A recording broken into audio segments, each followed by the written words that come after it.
Welcome to a Nevada Historical Society High Noon presentation done in collaboration with the Washoe County Library. As always, we want to thank the Washoe County Library for supporting us with these High Noon programs. We greatly appreciate their support. High Noon with host Neal Cobb is pleased to bring you Nevada's Times in Rhymes with Jerry Aaron. Let's begin with Sherry Hayes Zorn, Curator of Manuscripts at the Nevada Historical Society.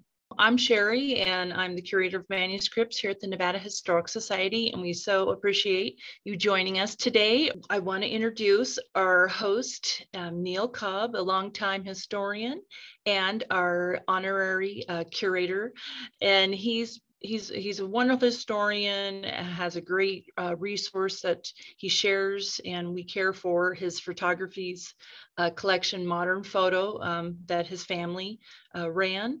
And it's a great resource. So if you're always looking for Reno photos, come and check us out. And Neal's Cobb's collection is an important one that people are always looking at. So without further ado, let me introduce Neal Cobb. Hey, Neal.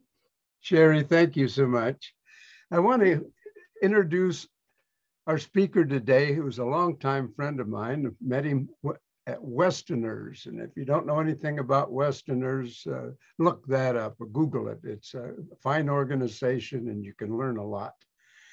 But Jerry has been our program a couple of times there. He was a long time, almost his entire life after he got a license, as a long line driver, short time driver, whatever it had to do with the trucking industry itself. He'd worked himself all the way up to management. And he is a very, very experienced and knowledgeable man when it comes to that. And this is a good book to look up too, that Diesel Smoke and Asphalt Ribbons. It's a dandy, great photos in the thing too. But then he's done all kinds of other things.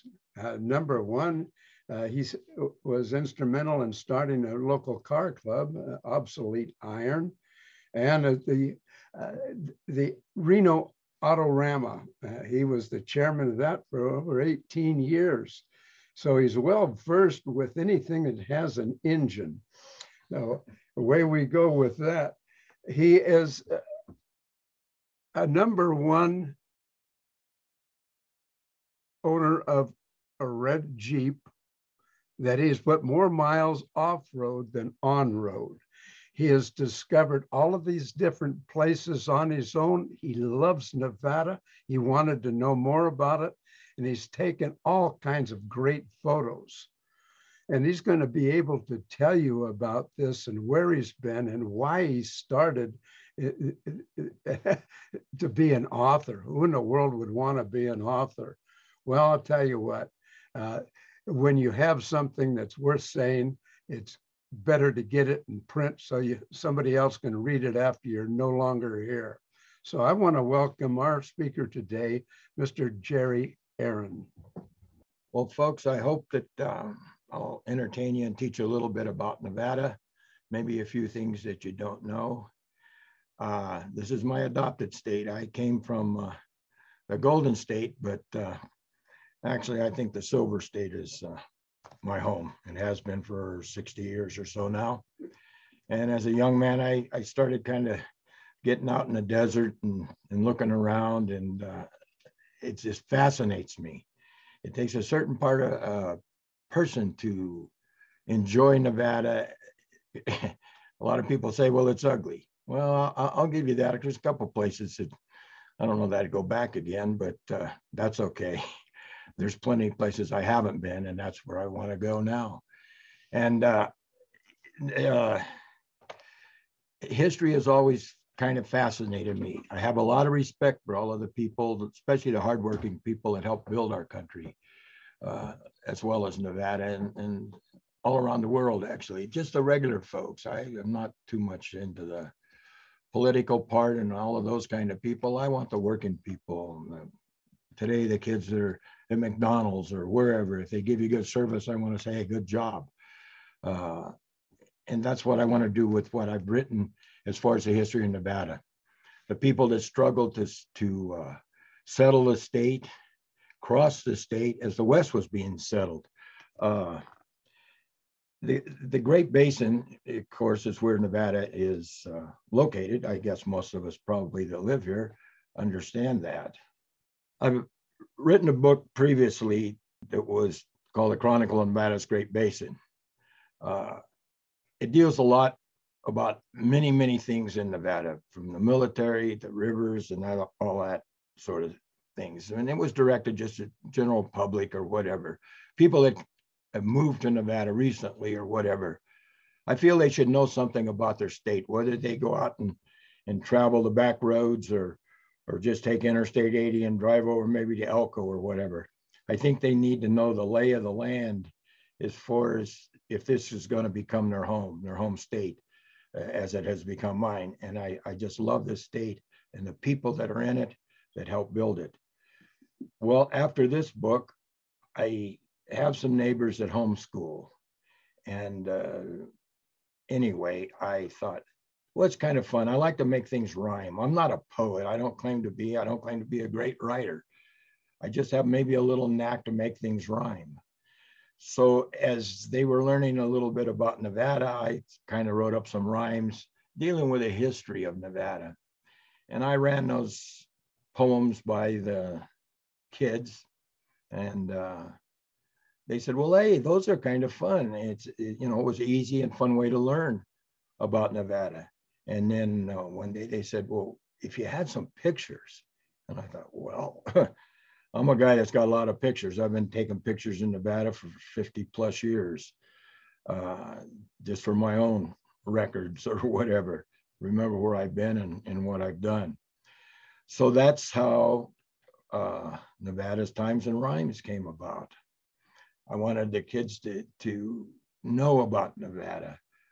Their mother was raised in Truckee, and of course, after marriage, they moved to Nevada, which is 30 miles.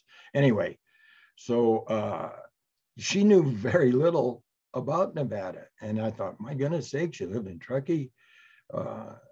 Maybe you ventured over once in a while, but some people are not very adventuresome.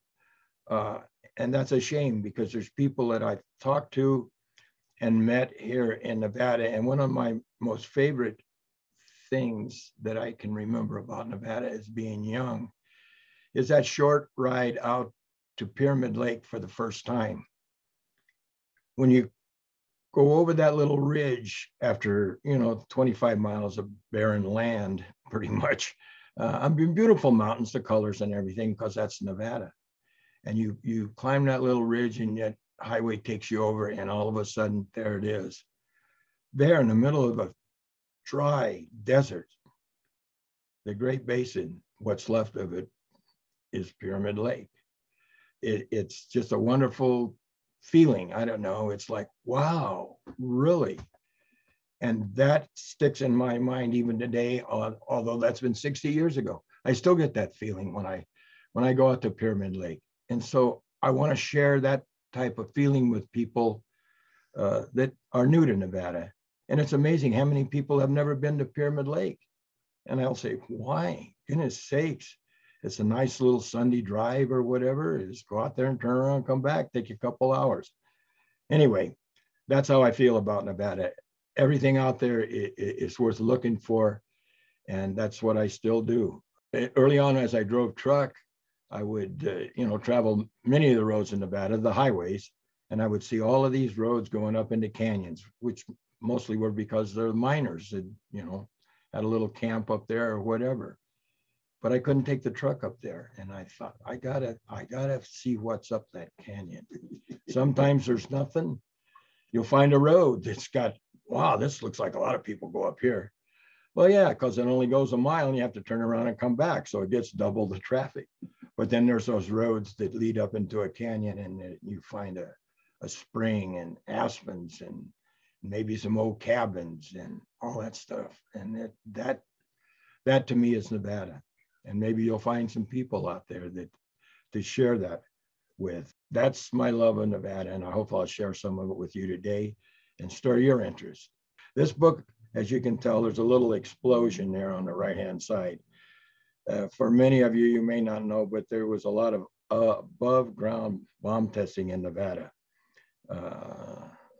during the Cold War. And that's why that is there. And that is on the Black Rock Desert, although that's not where that happened. That's Photoshop, they call it. But anyway, let's move along.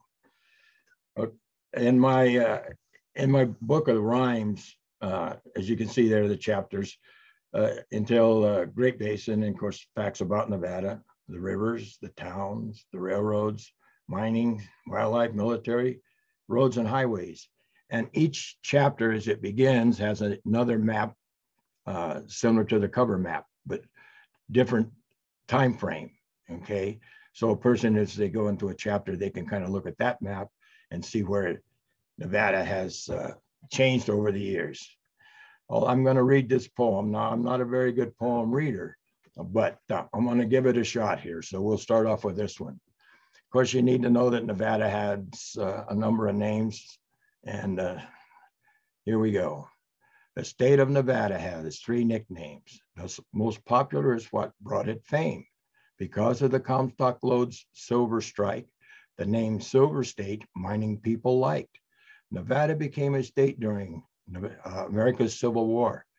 President Lincoln needed the state's vote in 1844.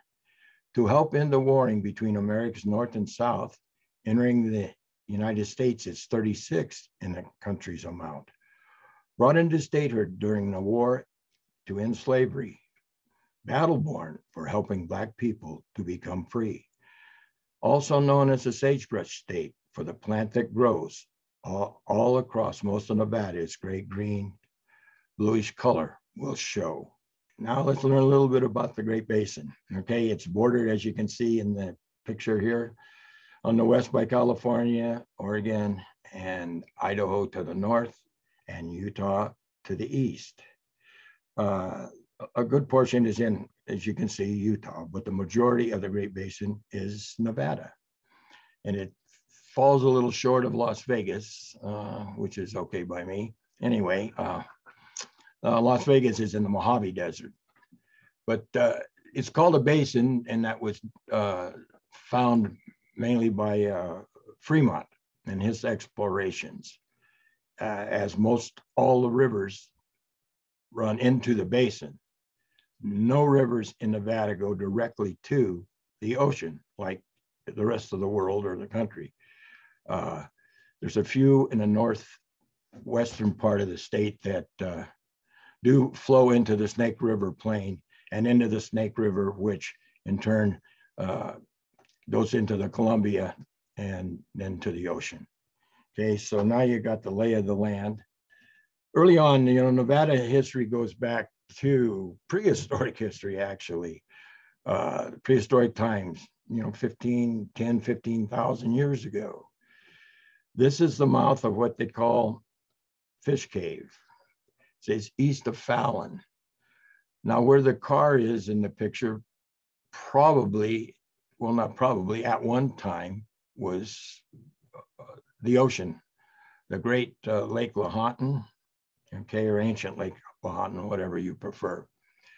But from the mouth of this cave today, in the far distance, if you can see, there's kind of a tree line over here. That's Fallon. Fallons are actually a little bit more back this way, but anyhow, at one time when the prehistoric people here, this would have been oceanfront property, I guess you'd call it. As they lived off of the tules and the bird life or whatever, the fish, however they survived, had to be something that you have to come up with in your imagination. And imagination is a vital part to being in Nevada. And looking back at history, you have to visualize in your mind how these people struggled to cross Nevada.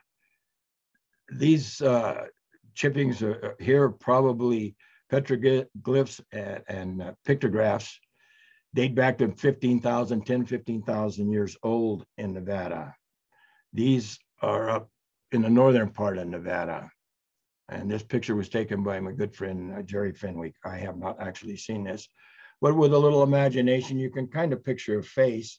Of course, a prehistoric man, I don't know that he would have probably looked at it that way, but with a lichen and stuff growing on a rock, it's actually a very colorful and interesting picture.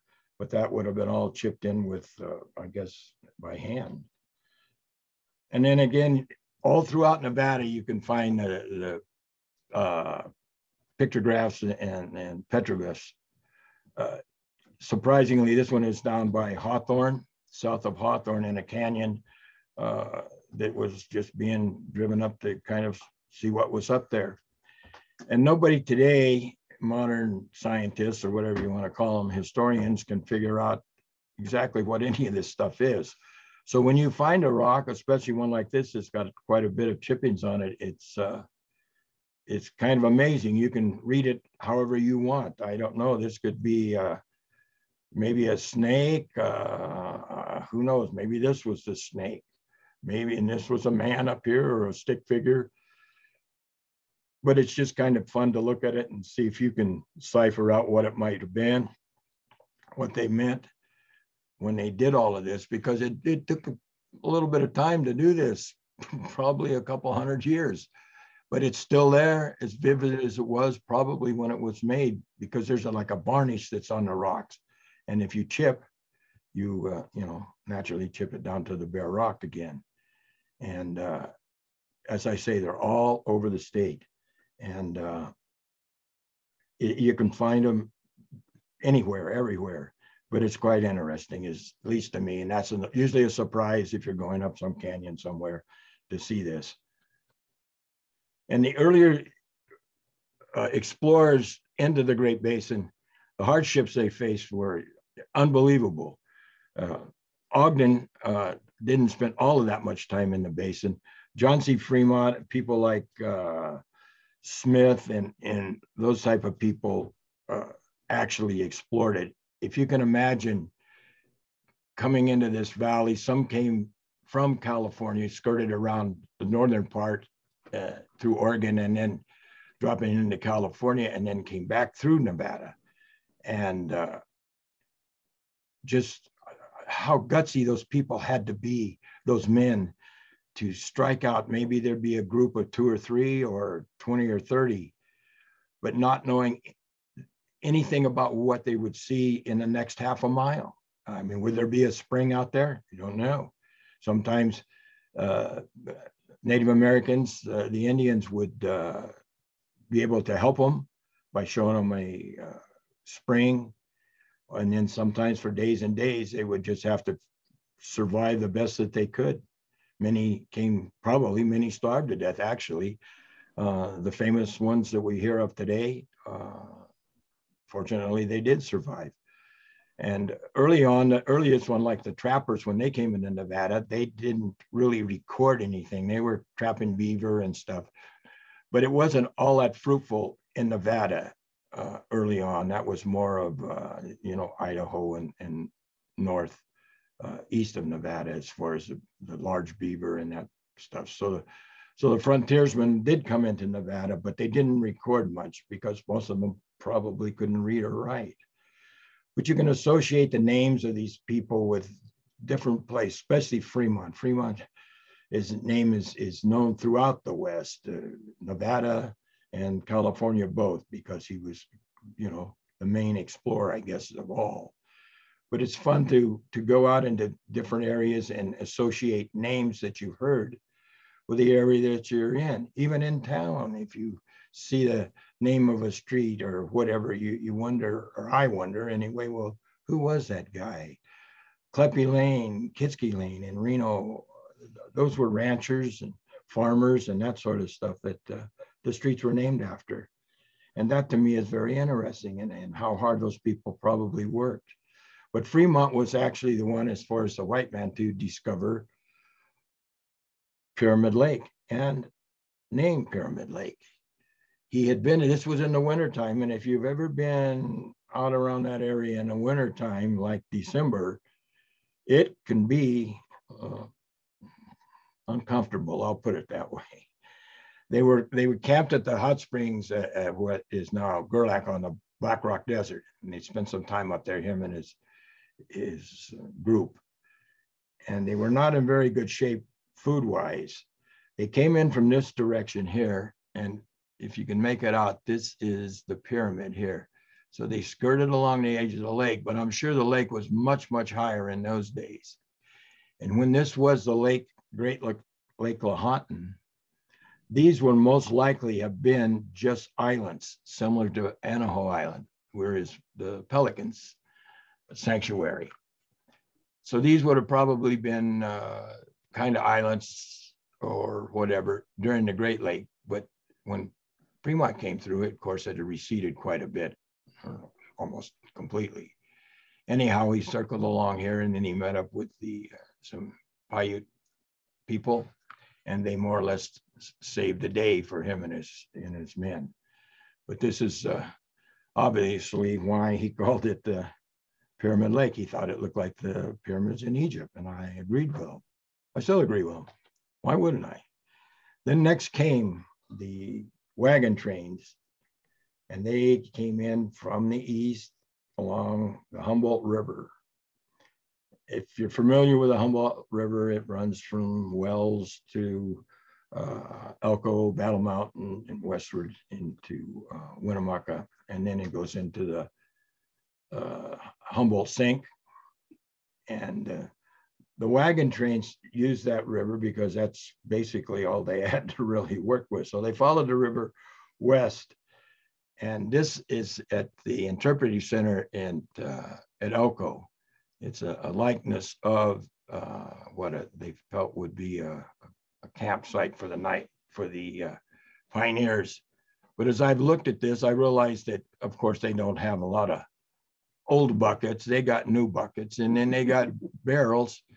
Now, this would have been more the size, I would believe, of a water barrel, because they had to carry their own water. Well, they had to carry everything. And this is very huge. I don't know how you would, until it was empty, load it and unload it into your wagon.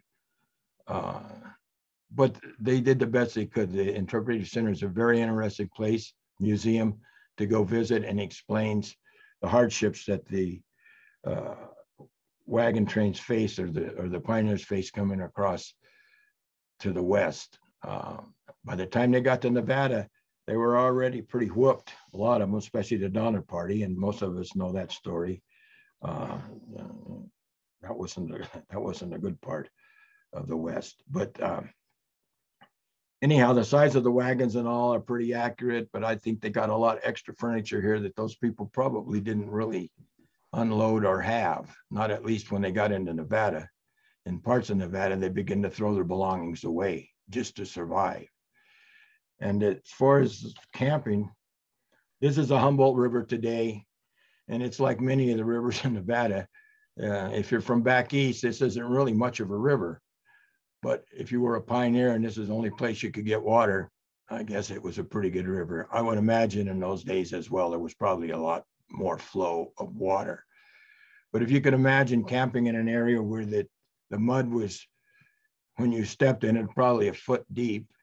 If you could get down the banks to get water, you had to get water for your cattle, for your horses, for your people. That was a hardship in itself. Can you imagine having to go down there and drag up buckets of water? Because you had to have plenty of water. You had to have water for your animals and your people. And I don't know. I think we're kind of spoiled today, because I have a faucet in my house. I just turn it on and water runs out. It's amazing where we're at today. But anyway, this is the famous, what I feel probably was the most famous river, at least for the Western migration of that time. And this is what happened when they got to a 40-mile desert. This is a photograph from a gentleman. This was probably in the late 50s. And when they got to this area, they were already pretty well spent. In the Lovelock area, they would lay over, water up, feed the cattle as best they could, and store up whatever water they could carry, and strike out across the 40-mile desert.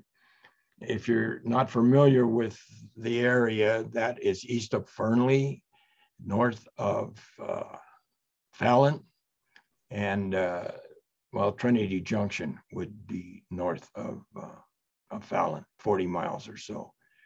Very dry, and as you can see, these would be barrel hoops from water, barrels that they threw after they were empty throughout. This would be bones of the cattle. The later trains faced more hardships because they had less feed for the cattle in the different places that they would stop. Like Rye Patch, there was rye grain that they had at Rye Patch, but if you were late in the season, that was pretty well used up by the previous trains, which would be as many as 10 wagons, 40 wagons, however. But I can remember a time in the 1960s where you could still find hoops and pieces out there, maybe even some bones, but I'm sure over the time there was bones of people as well, because a lot of people lost their lives on that stretch between Trinity Junction and Fallon. And people from back east, they didn't see rivers just disappear like they do in Nevada. As the Carson River comes in, and then it sinks as well into the Carson Sink. Now, for people that want to be a little bit adventuresome, this is right here in our Truckee Meadows. This is above Hidden Valley. This would be the backside or the east side of Rattlesnake Mountain, kind of. There's a gravel pit up there. Today we have Veterans Parkway is over in here. The highway runs the new road through here. If you're, well, through here, actually, not up on this hill. This comes down. This is part of the original trail. This comes down and makes a loop to the right and then goes into the Truckee Meadows. And the trail would have continued west to past the convention center and up by the Washoe Golf Course and on further out towards Verdi, which you can go up and you can walk along this path today. Now you can see that this wasn't graded. This was over years, and thousands of people that passed by would throw the rocks out as they went along or kick them off to the side to try and make some kind of a trail. Okay, so that's how that appears today. So you can go up through Hidden Valley, and I don't know, they've changed the gate over here is where the highway is, but you'd have to come over Rattlesnake Mountain. This is the Carson River, which is the Carson course flows towards Fallon. This is Table Mountain. This is a beautiful little canyon through here. And it goes over to Lake Lahontan, the reservoir, which is behind Lahontan Dam. This was part of the Newlands project in 1910 or so, when they wanted to develop the land around the area of Fallon for farming, and of course they needed irrigation, so the dam was built. And the Newlands project didn't get off to a very good start. They would give you a certain amount of land for little or nothing. You just made some kind of payments on it. I can't tell you that exactly. I don't remember now. But anyway, you get 5 acres or 10 acres. But the soil was not good enough to start just throwing down some seeds and things grew. It took a number of years before Fallon really kind of developed. And now one of the major crops in that area is alfalfa. Of course, they did have cantaloupes were very popular at one time, and that were very good. The golden something, I forget what they call it. Hearts of gold, that's it. Okay, this is the Rye Patch Dam. I was just out there last Sunday, and there's not enough water to make that even concrete slab there moist. The dam is about dried up, that's what I was trying to say. And that is a shame, because we are in a drought at this time, as many people will know. Okay, here is another interesting kind of thing in Nevada.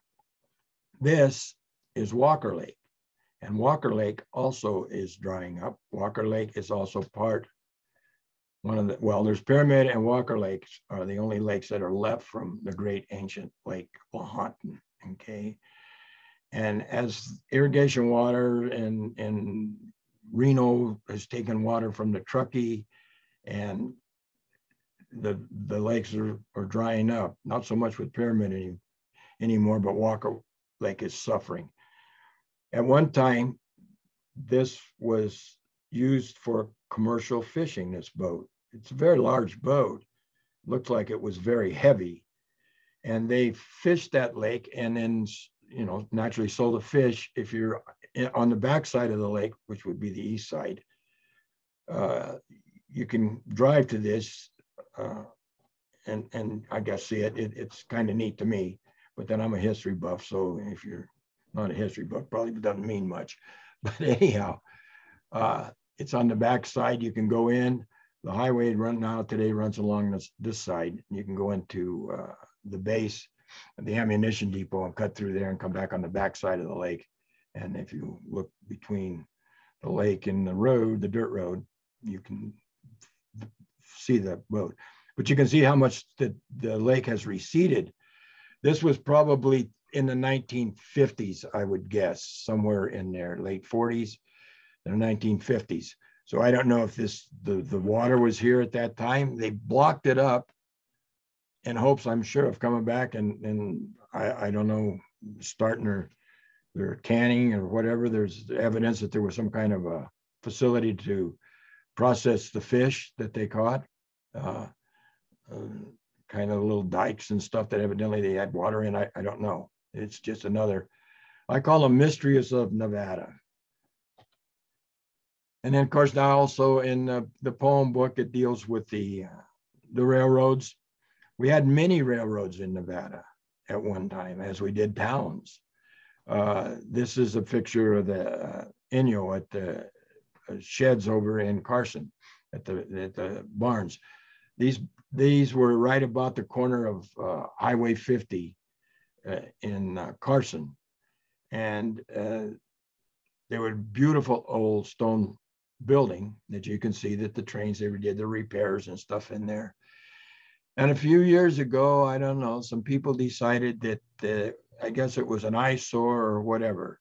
But then there was people like myself that had hopes that they would develop and do some kind of maybe a mall or whatever.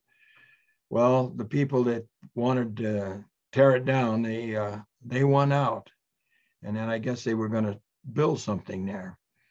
But that's probably been close to 30 years ago. And so far, what they developed there is a patch of weeds. It's just still a vacant piece of property. And it was so sad to see that part of history destroyed.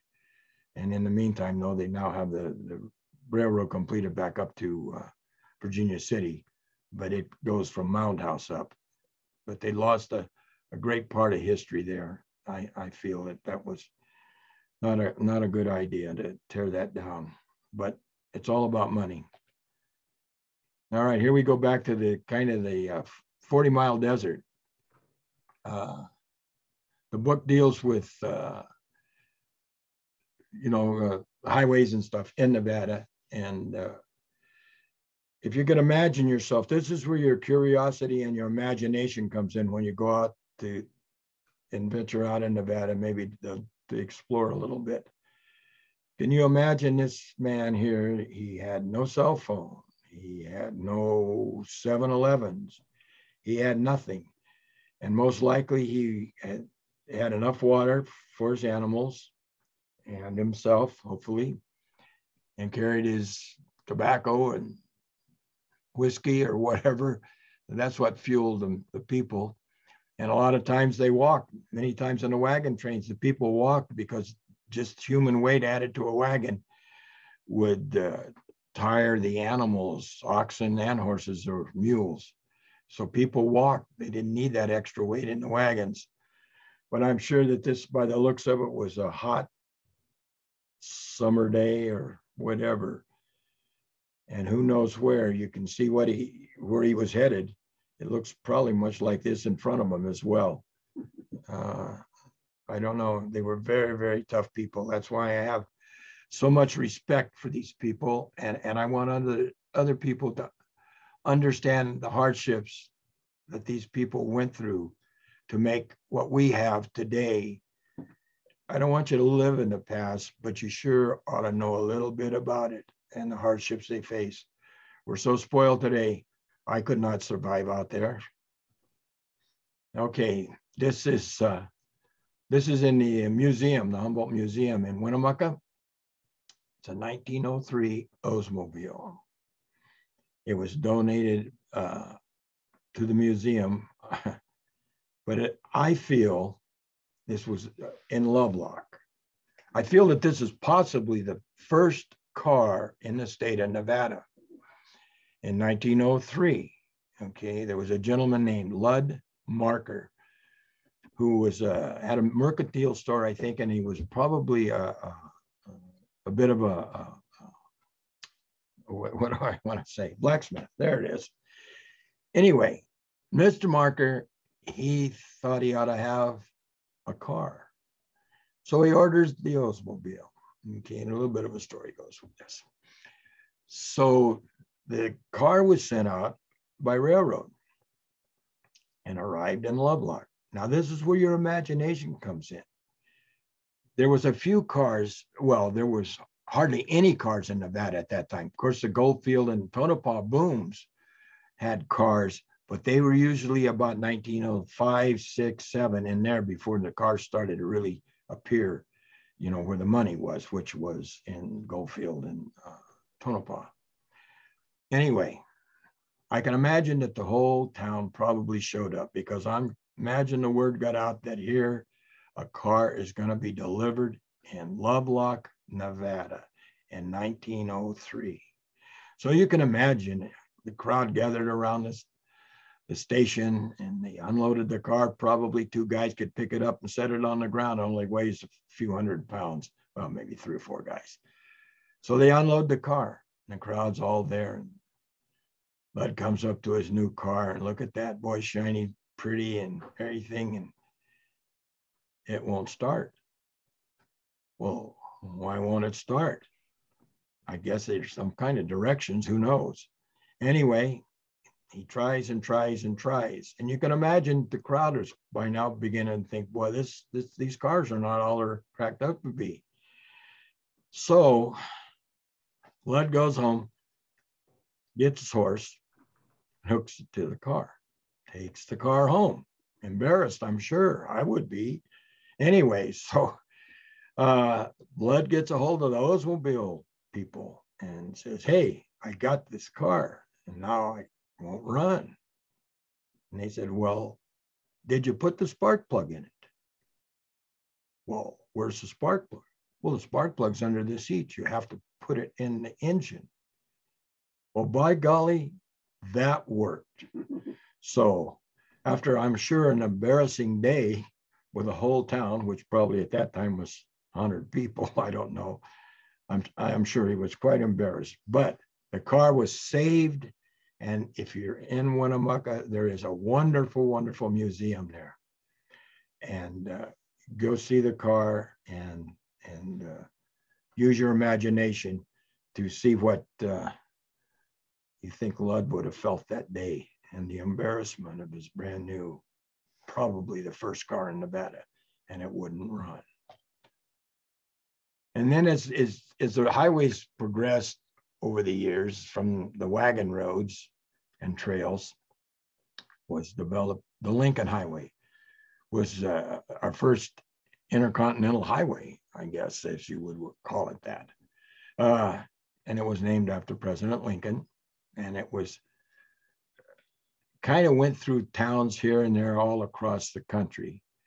And then it was the first really marked road where people at that time in the teens and late teens and the early 20s, okay, could take their cars and go a distance and know where they were at. They put up these signs. These were porcelain signs. I think they put them up as targets. Evidently, that's what they wound up being anyway. And these are bridge markers. There was only 2 or 3 across the whole country that were set up as railings like that with the Lincoln Highway. These were saved when the freeway went through Reno. They are now located at the Vista Point at Mogul. And if you want to take a little drive out there, you can. This is part of the old highway out the other side of Middlegate. You can still drive on the highway and go all the way over to almost to Austin on it. It's still a good road, but the main highway is over New Pass now. Okay. And this is up Eagle Canyon out of Carson City. Goes up to the top of Spooner Summit. If you've got a high vehicle, you can drive this road without any problem, pickup truck or whatever. Anyway, you can see where they hand stack the stones and stuff to build a retaining wall for the highway. And they did that in many, many places along that way. All of that work was done by hand. Today, modern times, this is in the Truckee Canyon, just the other side of our new USA Parkway on the east side. The route of the river used to go this way here and then back around the mountain. When the freeway was put in, they cut the edge of this hill, routed the railroad closer to the river. So you got the Truckee River, you got the railroad, you got Interstate 80. This is old Highway 40. And this may have been the Lincoln Highway. I can't say that for sure. But this runs over now by Red Cliff. But in the old days, the river ran this way and went out through these trees.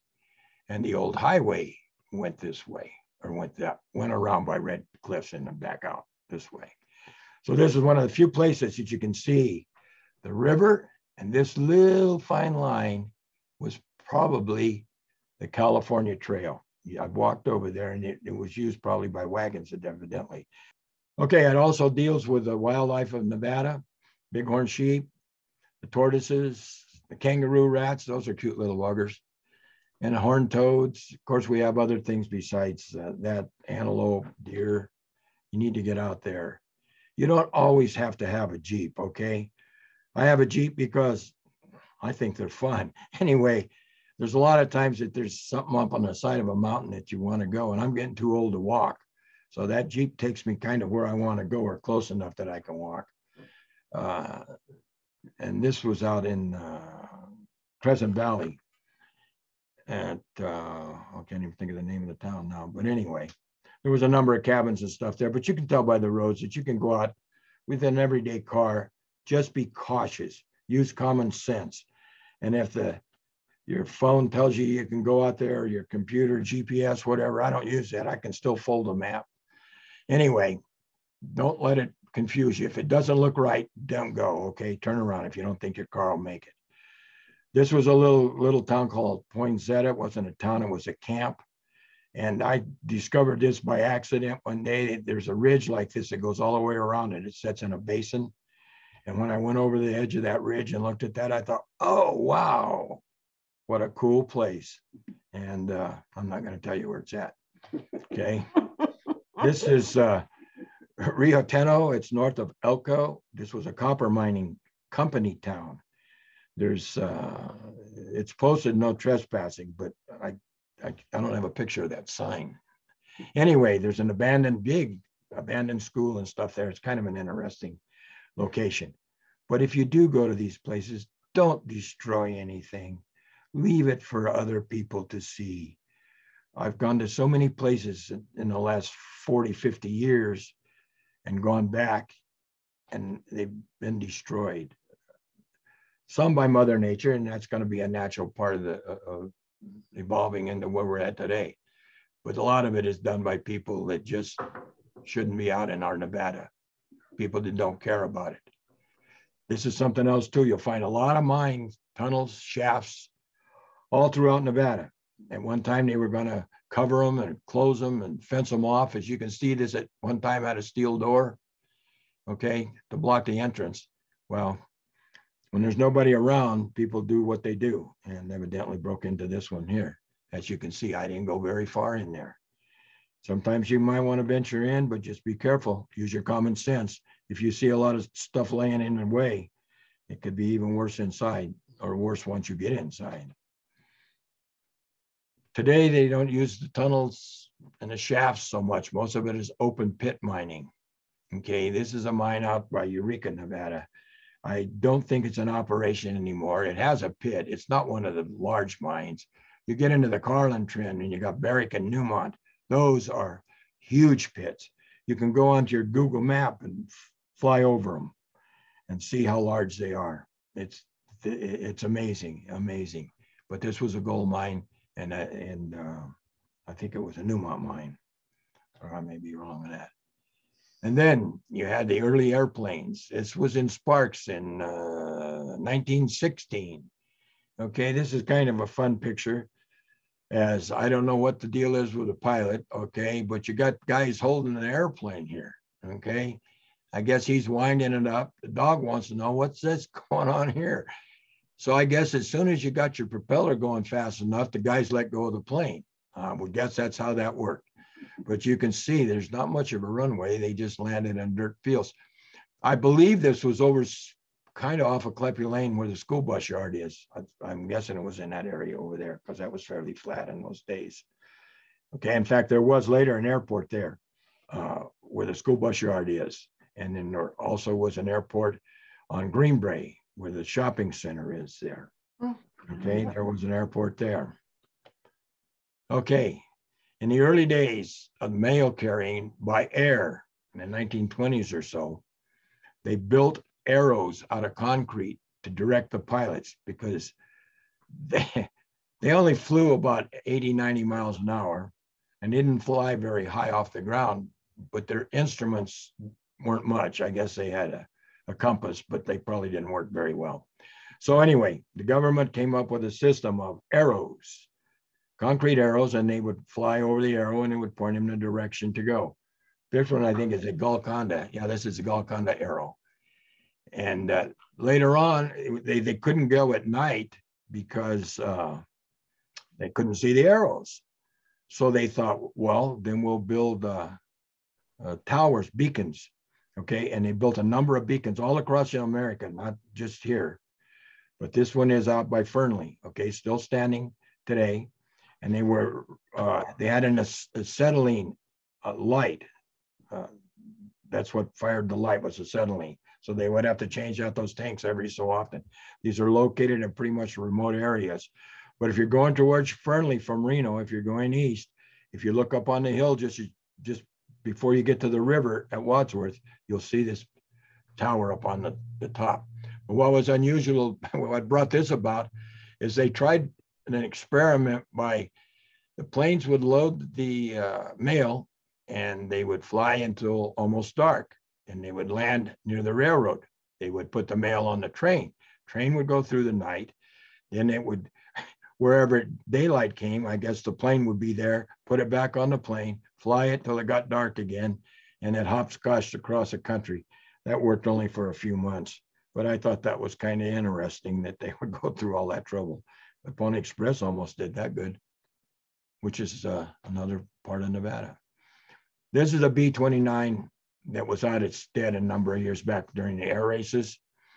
But in the poems and as well as the book, it covers the military bases, the importance that they were in Nevada, how much important Nevada was. A B-29 was called the Enola Gay, was at the Wendover base, which is not in Nevada, but it's on the Nevada border at Wendover. You got east and west Wendover.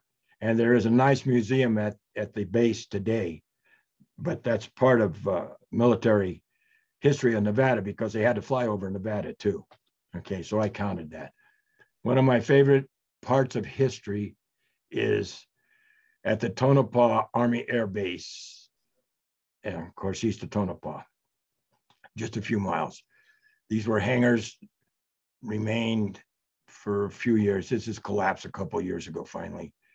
But they've trained pilots and crews for B-24s and P-51 fighter planes during World War II. And I have so much respect for the people that have brought us to where we are today, our servicemen, okay? If it wasn't for them, no telling where we would be today. So this is kind of getting close to the end of my deal here, but it also covers the air bases that are in Nevada today. We have Nellis, And we have the Nevada Air Station. They were named after pilots that were killed during World War II, okay?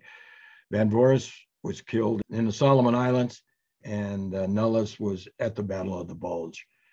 Anyway, I think we never should forget these people. And I'm gonna read you my poem in salute to those people and the times and all of the people that came before us and facing the hardships of war and actually Nevada when the crossing came. Okay, this is called Over the Hills I Never Knew. Long ago in Tonopah it grew, in a place I never knew. Men were sent there back in 1942 to a valley I never knew. To what they'd see, they had no clue. On the flats, I never knew. Soon the army base came into view. It was a training place I never knew. Soon above the valleys they flew, high over land I never knew. Many accidents killed pilots and crews, crashing into land I never knew. They learned to fight a war that was new and a part of Nevada I never knew. I salute those that flew high in the blue, saving America in a war I never knew. Many gave their lives in a war that's true. In my lifetime, freedom is all I never knew. Because they loved our red, white, and blue, I salute all those war heroes I never knew. I've been to the old base a few times since I grew to learn about the history I never knew. When there I think about the pilots and crews giving their lives for me, someone they never knew. I think this kind of winds up the thing here. Now I'd like to see you go out in Nevada, enjoy Nevada, take care of Nevada.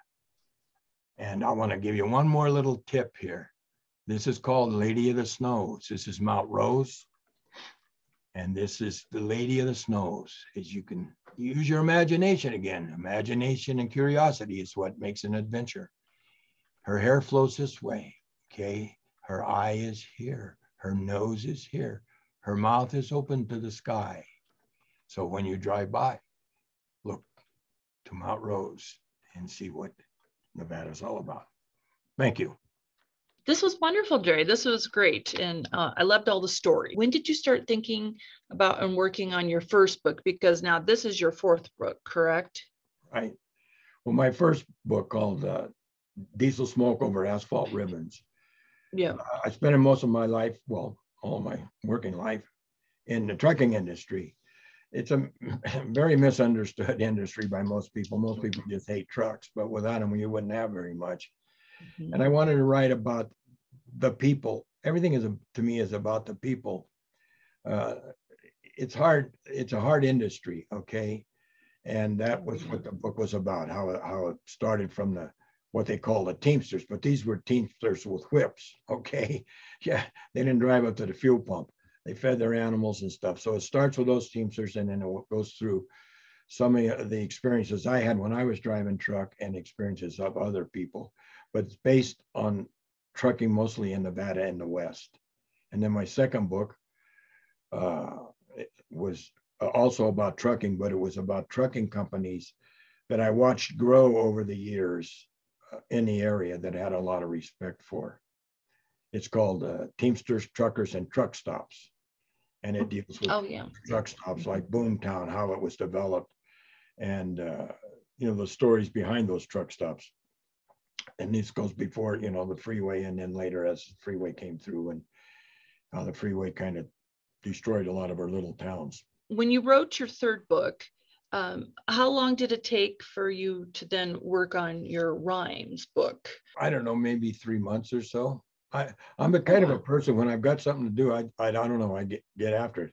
That's when I retired, is when I wrote, started. I still get up at 4 o'clock in the morning, and at 4 o'clock in the morning, even the TV people are half asleep, so you got to find something to do. And I just started doing a little bit of research, and I'd taken a lot of pictures over the years when I was driving truck and just out in adventuring in Nevada, which is something I've always liked to do, although during my life I've put in a lot of other things, the car thing and all that stuff. But it's always a love in Nevada that's won out. But I just want people to understand other people and what they do. If you approach somebody about whether they're wind sailors or ballooners, whatever, all you have to do is say, hey, well, how come you do that? Why do you like that? And they'll open up. Okay. And that's it. I just wanted to explain about truckers. And now, of course, the history of the people. You can't change history. They try, but you can't. It is what it is. And hardships were there for those people, and they need to be respected. Are there arrows like the concrete cement ones you showed within the Reno Sparks area? Yeah, there's one north of town out by Mogul. And you have to go into that housing development on the left there at Mogul and work your way back. It's a couple mile hike back there. Oh, okay. But there's that one that is in a photograph is a Golconda summit. But they're about 10 miles or so apart, all across Nevada, all across America. And there's also some information about the fields. They had emergency fields during World War II in Nevada and across the country too for military planes to land at. There was one in Fernley. There was one called Humboldt. They were called intermediate fields. Couldn't be used by the public. They were only for emergency fields. Okay, and then there's one in Buffalo Valley, and then there's one down south of Goldfield. But you can still find the runways. You can still see where they were graded. They were graded runways. They weren't paved, but people actually lived there. They had offices and all that sort of stuff. It was kind of, there's pictures in the book. I used the other book, you know, kind of as a base for it. Okay. So I didn't really have much except trying to make history rhyme to tell the story of history. If you're a poet, you just kind of write about whatever you want to write about and make it rhyme. But if you're trying to hone in on a subject, it's kind of tough. Maybe some of them are a little corny. I'll give people that, you know, because I'm not a poet.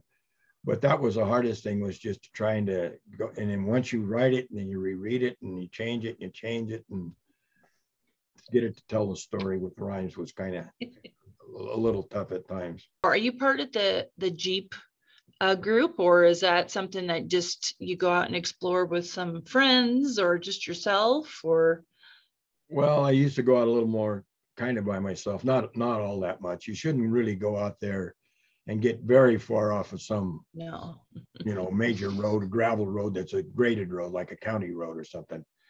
And don't get too far off that you can't walk back out, and make sure you take some water. Make sure you have, you know, of course, today you have cell phones, but out in Nevada, they're not always working.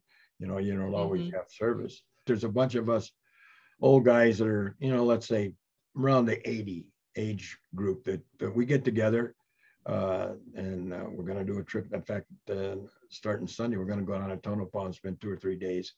We just get together. It's kind of a hit and miss type of deal. Sometimes we might have 2, and one time we'll have 10 or whatever. And it's just kind of fun. We don't always have a direct destination. I mean, there's plane crashes to search out in Nevada. There's quite a few of those. And just the canyons. There's a road or there's a trail. Let's go up there. You don't always use 4-wheel drive. But if you see something interesting and you know, you're getting around 80 years old, you're not going to hike awful far. At least we're not. Anyhow, you know, so we can drive pretty close most of the time with the Jeeps and stuff. So that makes it nice, you know.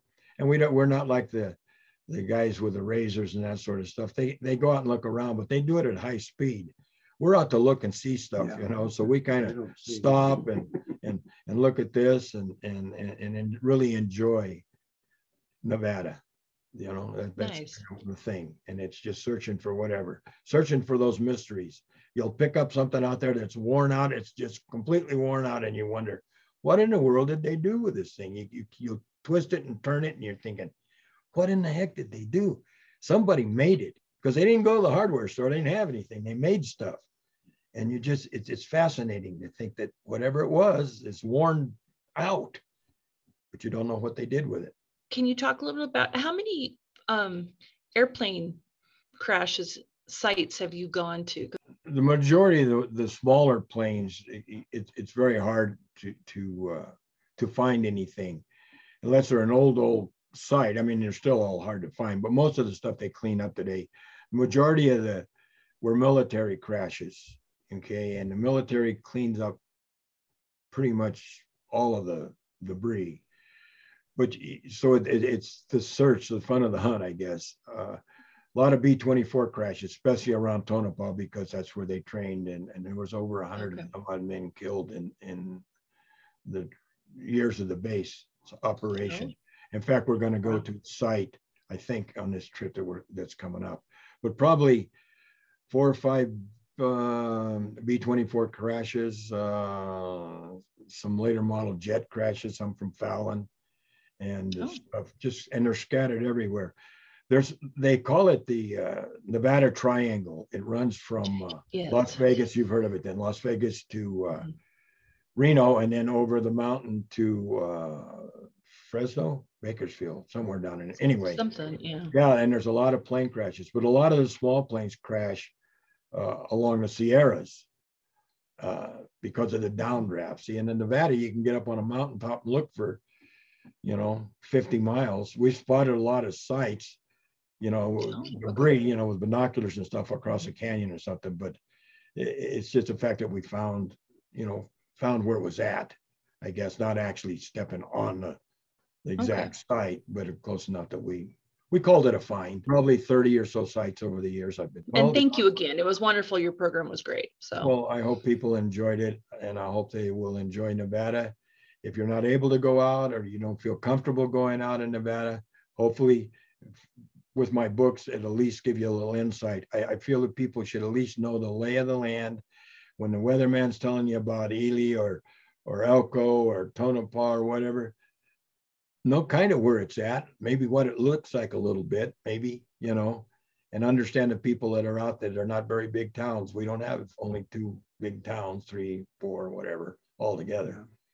But anyway, at one time we had hundreds of towns. They're mostly all gone. But that's it. All right. I love Nevada. You love it too. Take care of it. Yep.